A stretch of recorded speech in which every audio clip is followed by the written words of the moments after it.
Oui, c'était une image inhabituelle, je dirais, l'arrivée du président Zelensky, car il n'a pas été reçu dans les appartements pontificaux, dans la bibliothèque pontificale, là où le pape reçoit en général les chefs d'État et de gouvernement.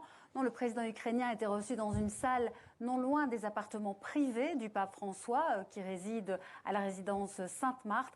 Et cette image très inhabituelle du pape qui vient sur le pas de sa porte presque pour accueillir le président Zelensky, entouré de tous ces hommes en treillis militaires. Alors l'entretien était sans aucun doute le point d'honneur, le clou, je dirais, de cette journée romaine du président Zelensky, qui, vous l'avez dit, a rencontré aussi Sergio Mattarella et Giorgia Meloni, qui ont réitéré le soutien de l'Italie.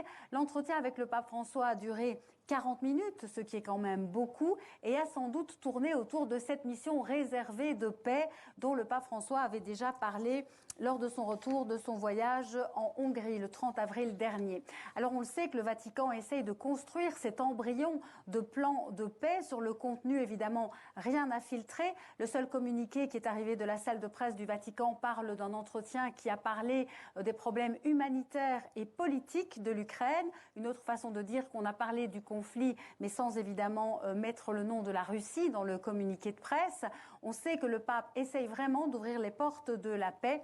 On verra évidemment si cela aura des conséquences. Il y avait également le ministre des Affaires étrangères du Vatican, Monseigneur Gallagher, qui était aussi présent à cette rencontre. Alors pour terminer, les deux hommes se sont offerts des cadeaux. Le président Zelensky a offert au pape une madone peinte sur un morceau de gilet pare-balles pour parler de la souffrance des enfants ukrainiens. Le pape lui a donné un rameau d'olivier en bronze. C'est évidemment tout un symbole.